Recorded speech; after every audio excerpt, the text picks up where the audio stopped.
আপনারা গতকালকের update news দেখেছেন? এই সেই ইসকন নেতার মুক্তির দাবিতে চট্টগ্রামের আদালত প্রাঙ্গণ থেকে আমাদের একজন ভাই অ্যাডভোকেট সাইফুল ইসলাম আলিফকে তারা তুলে নিয়ে গিয়ে এলো পাতারি কুপিয়ে কুপিয়ে দুনিয়ার থেকে বিদায় করেছে। তার ১.৫ বছরের একটা কন্যা সন্তান, তার স্ত্রী ৪-৫ মাসের অন্তঃসত্ত্বা।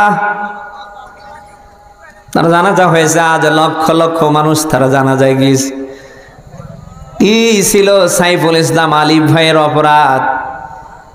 তাকে এলো পাতারি কুপিয়ে কালকে দুনিয়ার থেকে বিদায় করা হয়েছে। আমরা এর জন্য ধিক্কার জানাই। যারা এই কাজ করেছে তাদের প্রত্যেকের বিচার যেন বাংলার মাটিতে হয়। আমরা চাই সন্ত্রাসী আওয়ামীর সাঙ্গ পাঙ্গ বাংলার যারা যেখানে আছে প্রত্যেককে যেন ধরে ধরে শাস্তির মুখোমুখি করা হয়।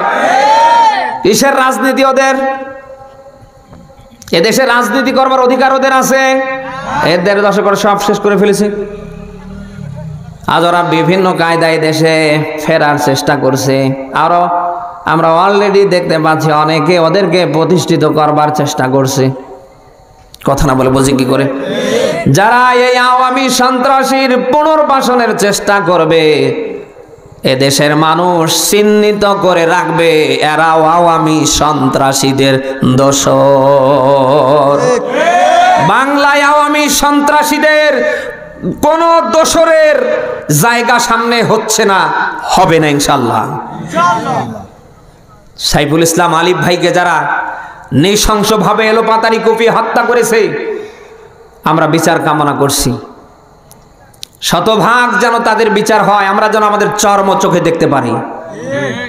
সাইফুল ইসলাম আলিফ ভাইয়ের জন্য আমরা দোয়া করি, আল্লাহ তাআলা তার এই মৃত্যুকে যেন শহীদি হিসাবে কবুল করে, তাকে যেন আল্লাহ শাহাদতের উচ্চ মাকাম দান করে।